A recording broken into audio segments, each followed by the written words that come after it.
ಇನ್ನು ಬರೋ ಜನ ಜಾಸ್ತಿ ಆಗೋದ್ರಿಂದ ಜಾಗೃತಿ ಸೈಕಲ್ ಮೋಟರ್ಗಳ ಲಾಕ್ ಮಾಡಿದ್ರೆ ಇರ್ತಕ್ಕಂಥ ಕಾರ್ಯಕರ್ತರು ಹೆಚ್ಚಿನ ಕಟ್ಕೊಂಡು ದಯಮಾಡಿ ವಿನಂತಿ.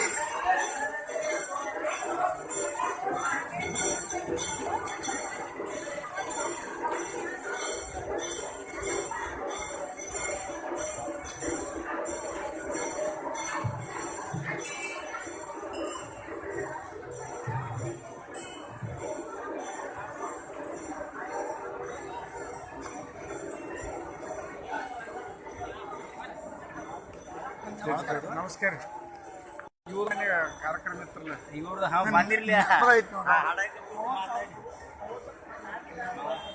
ನೋಡ್ರಿ ಅಂತ ನೋಡ್ರಿ ದೈವ ಏನು ನಮಗೂ ಜಾಬ್ ದರ್ಶನಾಥ್ ಒಂದು ಮನೆಗೆ ಹೋಗಿ ಮಾಡಿದ್ರೆ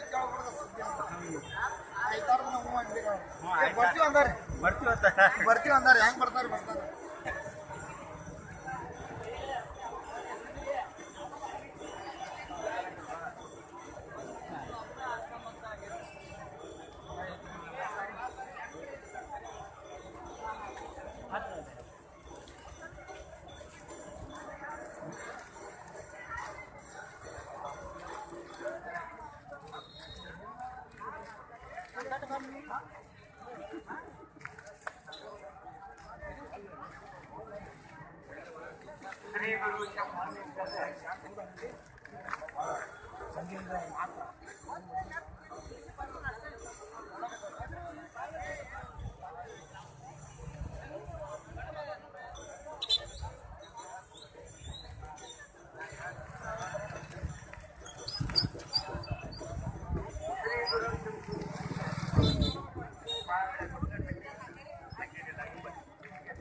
ಅನ್ನ ಭೇಟಿ ಆಗಿದಪ್ಪ ನಮ್ಮ ಇವನು ಬಂದ ಅನ್ನೋದಕ್ಕೆ ನಿನ್ನೆ ಬಂದಾರ ಈ ಬೆಳತಾಕದಾರ ಗೊತ್ತಿಲ್ಲ ಇಲ್ಲಪ್ಪ ಬರ್ತಾನೆ ನಾನು ಬರ್ತೀನಿ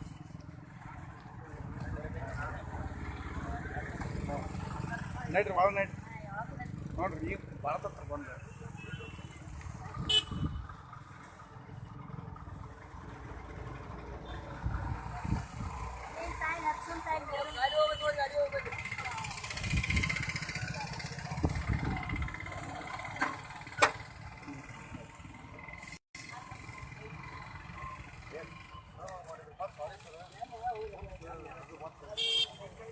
ನೋಡ್ರಿ ಸರ್ ಬಂದಿಲ್ಲ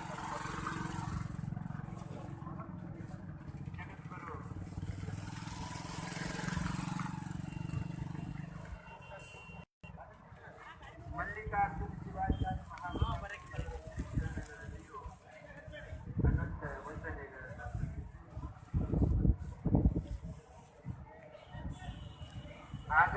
ಎಲ್ಲ ಪೂಜ್ಯರಿಗೆ ವಂದಿಸಿ ಮಲ್ಲಿಕಾರ್ಜುನ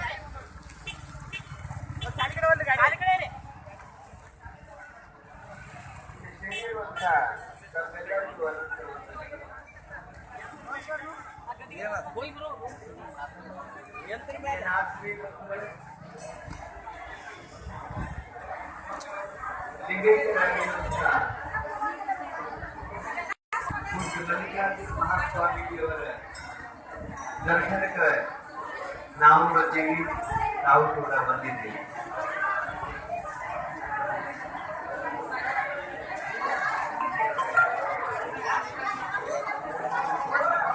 ನೀವು ಯಾಕೆ ಗೊತ್ತಾ ಮಾಡಕ್ಕಿಂತ ಗೊತ್ತಿಲ್ಲ. ದರ್ಶನ ತಗೊಳ್ಳೋರು ಎಲ್ಲರೂ ಸರಿ ಇತ್ತು. ನಮ್ಮ ಕಾರ್ಯಕರ್ತರು ಬಡಬಡ ಮಂತ್ರಿಸುವಂತ ವ್ಯವಸ್ಥೆ ಮಾಡಿ. ದಯವಿಟ್ಟು ಎಲ್ಲರೂ ಹಾಕೊಡ್ರಿ. ಅಂದ್ರೆ ದಯವಿಟ್ಟು ಯಾರು ಮುಂದ್ಬಿಡ್ಬೇಡಿ, ವೇದಿಕೆ ಮುಂಭಾಗದಲ್ಲಿ ಯಾರು ಬಿಡಬೇಡಿ. ಪೂಜ್ಯ ಶ್ರೀಗಳ ಆಶೀರ್ವಚನ ಕಾರ್ಯಕ್ರಮ ಕೂಡ ಇರೋದು. ಎಲ್ಲರೂ ಪೂಜ್ಯ ವೇದಿಕೆ ನಿಂತ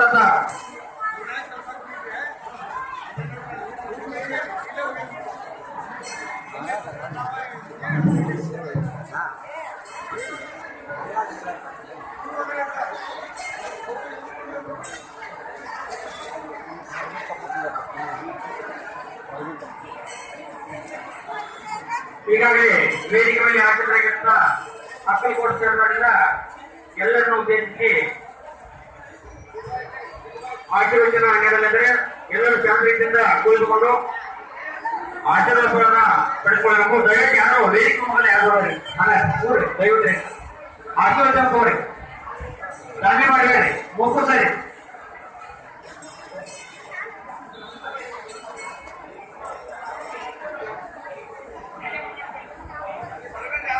ದಯವಿಟ್ಟು ಯಾರು ಕೊಡಿ.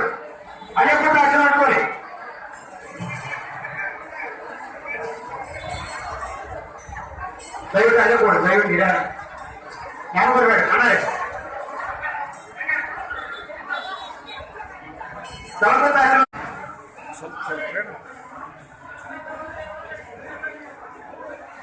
ಇವರು ಈ ದರ್ಶನ ಭಾಗವಾಗಿ ಇವರು ಭಾಗ ತಗೊಂಡವ್ರು. ಇವರು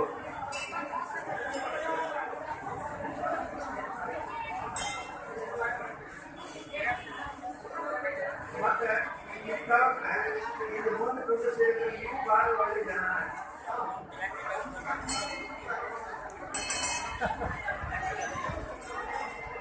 ಇಲ್ಲಿ ಸ್ವಲ್ಪ ಎರಡು ಮಾತ್ರ ಕೇಳಿ. ಮಲ್ಲಿಕಾರ್ಜುನ ಶಿವಾಚಾರ್ಯ ಮಹಾಸ್ವಾಮಿಜಿಯವರು ನಮ್ಮ ಮಹದೇಶ್ವರದೊಳಗೆ ಬೆಳೆದವರು. ಅವರು ಆರಂಭದಲ್ಲಿ ಅಧ್ಯಾತ್ಮದೊಳಗನ್ನ ಅವರು ಒಲುಮೆ. ಆರಂಭದಲ್ಲೂ ಅವರು ಯಾವತ್ತೂ ಯಾರ ಬೇರೆಗೆ ಗರಿತಿರ್ಲಿಲ್ಲ. ಬರೀ ಒಬ್ಬರೇ ಅವರು ಬರೀ ವಾಕಿಂಗ್ ಮಾಡಲು ಒಬ್ಬರೇ ಹೋಗ್ತಿದ್ರು. ಬಟ್ ಯಾವತ್ತೂ ಮೌಖವಾಗಿಯೇ ಇರ್ತಿದ್ರು. ಬಾಲ್ಯದಿಂದಲೂ ಕೂಡ ನಂತರದಲ್ಲಿ ಮಲ್ಲಾಡ ಹಳ್ಳಿಯೊಳಗೆ ಒಬ್ರು ಬಹಳ ದೊಡ್ಡ ಯೋಗ ಬಲ್ಲವರಿದ್ದರು. ಯೋಗಾಸನಗಳನ್ನು ಹಾಕ್ತಿದ್ರು. ಅಲ್ಲೂ ಕೂಡ ಹೋಗಿ ಅವರು ಕ್ರೀಡಾಂಗಣದಲ್ಲಿ ಒಂದು 5-6 ಸಲ ಅವ್ರ ಹಿಂದಕ್ಕೆ ಹೋಗಿ ಯೋಗಾಭ್ಯಾಸವನ್ನು ಮಾಡಿದ್ರು. ನಂತರದಲ್ಲಿ ನಮ್ಮ ಮಹಾದೇಶ್ವರಕ್ಕೆ ಶಂಕರ ಶಿವಾಚಾರ್ಯ ಮಹಾಸ್ವಾಮಿಗಳು ಬಂದರು ಅಂತಂದ್ರೆ, ಈ ನಾವನಿಗೆ ರಾಮಪುರ ಮಲ್ಲಾಡ ಗ್ರಾಮಕ್ಕೆ ಬಂದರು ಅಂತಂದ್ರೆ ಯಾವತ್ತೂ ಅವರ ಜೊತೆಗೇನೆ ಈ ಮಲ್ಲಿಕಾರ್ಜುನ ಶಿವಾಚಾರ್ಯ ಸ್ವಾಮಿಗಳು ಇರ್ತಿದ್ರು. ಇದನ್ನೆಲ್ಲ ನಾವು ಕಣ್ಣಾರೆ ನೋಡಿದ್ದು. ಆಮೇಲೆ ಯೋಗದಿಂದ ಅವರು ಪೀಠಕ್ಕೂ ಬಂದರು. ನಂತರದಲ್ಲಿ ಏನೋ ಗೊತ್ತಾಗಲಿಲ್ಲ. ಅವರು ನಂತರ ಒಬ್ಬರೇ ಏಕಾಂತದೊಳಗೆ ಉಳಿತಾ ಬಂದರು. ಆದರೂ ಒಟ್ಟಾರೆ ಅವರೊಬ್ಬರು ಶ್ರೇಷ್ಠ ಸಾಧಕರು, ಯೋಗ ಬಲ್ಲವರು. ಆಮೇಲೆ ನಿಜವಾಗ್ಲೂ ಶಾಸ್ತ್ರವನ್ನು ಕೂಡ ಚೆನ್ನಾಗಿ ಅಭ್ಯಾಸ ಮಾಡಿದ್ರು. ಇದನ್ನೆಲ್ಲ ನಾವು ನೋಡಿದ್ವಿ. ಆ ಬಳಿಕ ಈಗಂತೂ ಅವರು ಶರೀರವನ್ನು ಬಿಟ್ಟಿದ್ದಾರೆ. ಶಾಸ್ತ್ರದೊಳಗೆ ಜೀವನ್ ಮುಕ್ತಿ, ವಿದೇಹ ಮುಕ್ತಿ ಅಂತ ಬರ್ತಾವೆ. ಜೀವನ್ ಮುಕ್ತಿ ಅಂತಂದ್ರೆ ಜೀವಿಸಿಕೊಳ್ಳುವಾಗಲೇ ಮುಕ್ತಿ ಸುಖ ಅನುಭವಿಸುವುದಕ್ಕೆ ಜೀವನ್ ಮುಕ್ತಿ ಅಂತ ಕರೀತಾರೆ. ಪ್ರಾರಬ್ಧ ಕರ್ಮ ಮೂಲಕ ಬಳಿಕ ಶರೀರ ಬಿಡುವುದಕ್ಕೆ ವಿದೇಹ ಮುಕ್ತಿ ಅಂತ ಕರೀತಾರೆ. ಇದೊಂದು ಕ್ರಮ. ಇದು ಗಳಿಗೆ ಬಂದು ದೀಕ್ಷಾ ತಗೊಂಡು ಯಾವಾಗ ಅವ ಅಪರೋಕ್ಷ ಬ್ರಹ್ಮಜ್ಞಾನವನ್ನ ಮಾಡಿಕೊಳ್ಳುವ ಸಲುವಾಗಿ ಶ್ರವಣ, ಮನನ, ನಿಧಿಧ್ಯಾಸನಗಳನ್ನ ಮಾಡ್ತಾ ಬಹಳ ದಿನಗಳ ಪರ್ಯಂತದ ಸಾಧನೆ ಮಾಡಿದಾಗ ಅವನಿಗೆ ದೇಹವೆಂಬ ದೇವಾಲಯದೊಳಗನೆ ಅಪರೋಕ್ಷ ಬ್ರಹ್ಮಜ್ಞಾನ, ಸಾಕ್ಷಾತ್ಕಾರ ಅಂತ ಕರೀತಾರೆ. ಬ್ರಹ್ಮಜ್ಞಾನ ಹೊರಗಾಗಂಗಿಲ್ಲ. ಬ್ರಹ್ಮಜ್ಞಾನ, ಅಪರೋಕ್ಷ ಬ್ರಹ್ಮಜ್ಞಾನ ಆಗುವುದು ಅಂತರಂಗದೊಳಗೆ ನಿಜದ ಅಭಿವ್ಯಕ್ತಿಯೇ ಮುಕ್ತಿ ಅಂತ ನಿಜವಾಗಿ ಕರೀತಾರೆ. ಅಂದ್ರೆ ಕನ್ನಡಿ ಒಳಗೆ ಒಂದು ಕನ್ನಡಿ ಅಂತ ತಿಳ್ಕೊಳ್ಳಿ. ಕನ್ನಡಿ ಮೇಲೆ ಸಾಕಷ್ಟು ಧೂಳು ಕೂತಾಗ ಮುಖ ಕಾಣಂಗಿಲ್ಲ. ನೀವು ಒಂದು ಅರ್ಜಿ ತಗೊಂಡು ಆ ಕನ್ನಡಿಯನ್ನು ಸ್ವಚ್ಛ ಮಾಡಿದಾಗ ನಿಮ್ಮ ಮುಖಾನ ನಿಮಗೆ ಹೆಂಗೆ ಕಾಣ್ತದನೋ ಕನ್ನಡಿ ಒಳಗೆ, ಹಂಗ ನಮ್ಮಲ್ಲೇ ಒಂದು ಅಂತಃಕರಣ ಅಂತ ಕನ್ನಡಿ ಅಂತ ಕರೀತಾರೆ. ದರ್ಪಣ ಅಂತ ಕರೀತಾರೆ. ಅಂತಃಕರಣ ಅದ್ರ ಮ್ಯಾಲ ಸಾಕಷ್ಟು ದೋಷಗಳು, ಧೂಳುಗಳು ತುಂಬಿರ್ತಾವೆ. ಅದಕ್ಕೆ ಶಾಸ್ತ್ರದೊಳಗೆ ಮಲದೋಷ, ವಿಕ್ಷೇಪ ದೋಷ, ಆವರಣ ದೋಷ ಅಂತ ಕರೀತಾರೆ. ಈ ದೋಷಗಳು ಕನ್ನಡಿ ಮ್ಯಾಲ, ಅಂತಃಕರಣದ ಮ್ಯಾಲ ಕುಂತಾಗ ಅಲ್ಲೇ ನಮ್ಮ ಸ್ವರೂಪದ ಜ್ಞಾನ ನಮಗೆ ಆಗಂಗಿಲ್ಲ. ಹೇಗೆ ಅಂತ ಕೇಳಿದ್ರೆ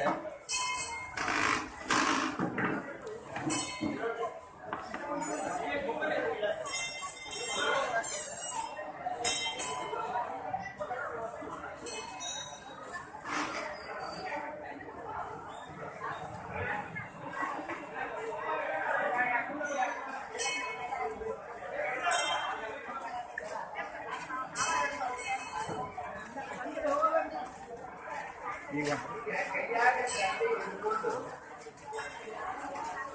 ಅದ್ರ ಮ್ಯಾಲ ಧೂಳು ಕೂತಾಗ ಅದ್ರ ಮ್ಯಾಲ ಅರಿವಿ ಬಿದ್ದಾಗ ಮುಚ್ಚಿದಾಗ ನಮ್ಗೆ ಜ್ಞಾನ ಆಗಂಗಿಲ್ಲ. ಆ ಹೊದಿಗೆಯನ್ನು ತೆಗೆದಾಗ ಕಣ್ಣಿ ಸ್ವಚ್ಛ ಮಾಡಿದಾಗ ನಮ್ಮ ಮುಖದ ಜ್ಞಾನ ನಮಗೆ ಹೆಂಗೆ ಆಗ್ತಿಲ್ಲ. ಹಂಗೆ ಅರ್ಥಕ್ರಮದೊಳಗೆ ದೋಷಗಳು ಇರುವುದರಿಂದ ಆ ದೋಷಗಳನ್ನ ಗುರು ಹೇಳಿಕೊಡುವ ಸಾಧನೆಯಿಂದ ಆ ದೋಷಗಳನ್ನ ಕಳೆದಾಗ ಅಲ್ಲೇ ನಮ್ಮ ಮುಖದ ಜ್ಞಾನ ನಮಗೆ ಕಂಡಿಗಳಿಗೆ ಹಾಕಿಲ್ಲ. ಹಂಗ ಬ್ರಹ್ಮ ಸ್ವರೂಪದ ಅಪರೋಕ್ಷ ಜ್ಞಾನ ಶುದ್ಧವಾದ ಅಂತಃಕರಣದೊಳಗಾಗುತ್ತದೆ. ಅದಕ್ಕೆ ನಿಜದ ಅಭಿವ್ಯಕ್ತಿ ಅಂತ ಕರೀತಾರೆ. ಅಂದ್ರೆ ಸ್ವಸ್ವರೂಪದ ಪ್ರಾಕಟ್ಯತೆ ಅಂತ ಕರೀತಾರೆ. ಅದು ಅಪರೋಕ್ಷ ಬ್ರಹ್ಮಜ್ಞಾನ ಆಗುವುದಂದ್ರೆ ಆವಾಗ ಆ ಸಾಧಕನ ಸಂಚಿತ ಕರ್ಮ ಆಗಾಮಿ ಕರ್ಮ ನಾಶ ಆಗಿದೆ. ಒಂದು ಉಳಿತೈತಿ ಪ್ರಾರಬ್ಧ ಕರ್ಮ.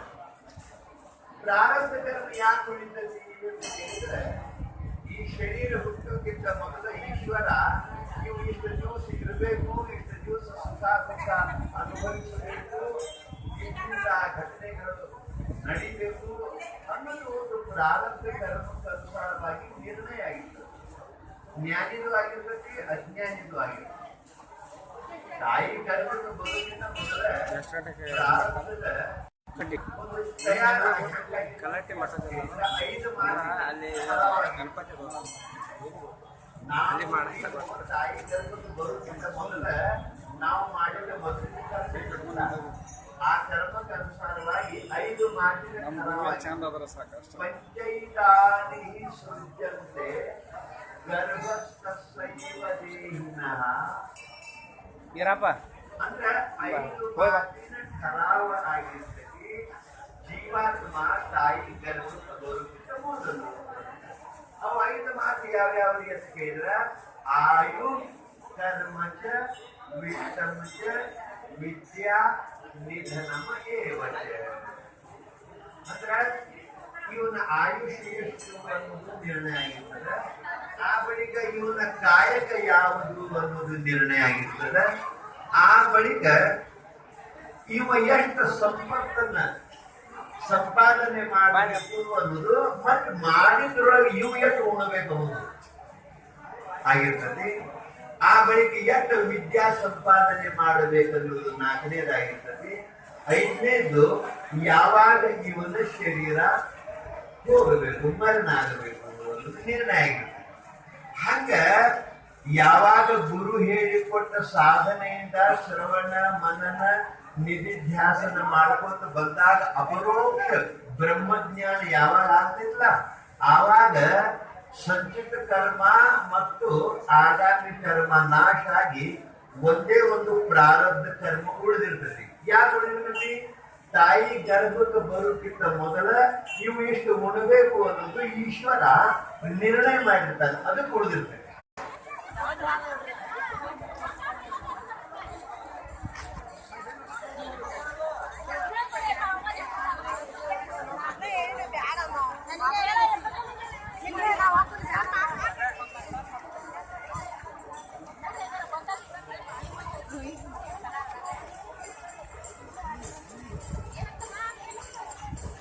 ಅತಿ ಇಲ್ಲೇ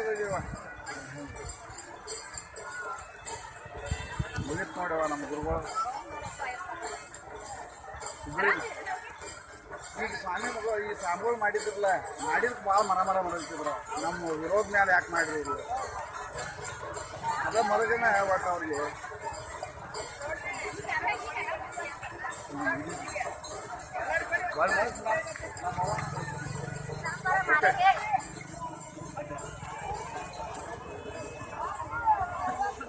ನಮಸ್ಕಾರ. ನಮಸ್ಕಾರ ನಮಸ್ಕಾರ.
ಎಲ್ಲರೂ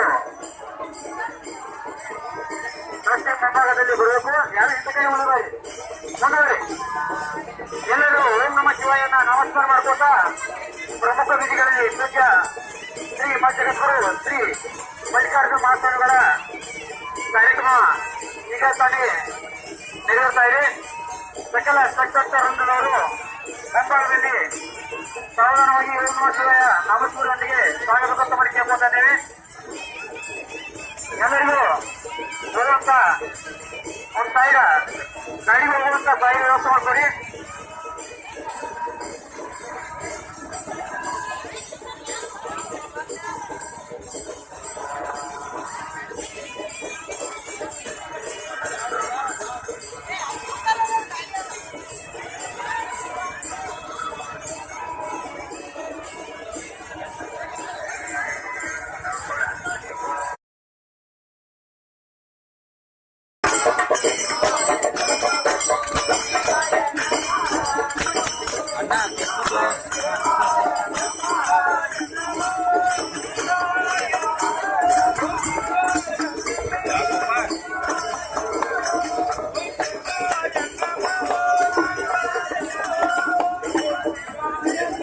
ನೋಡೋಣ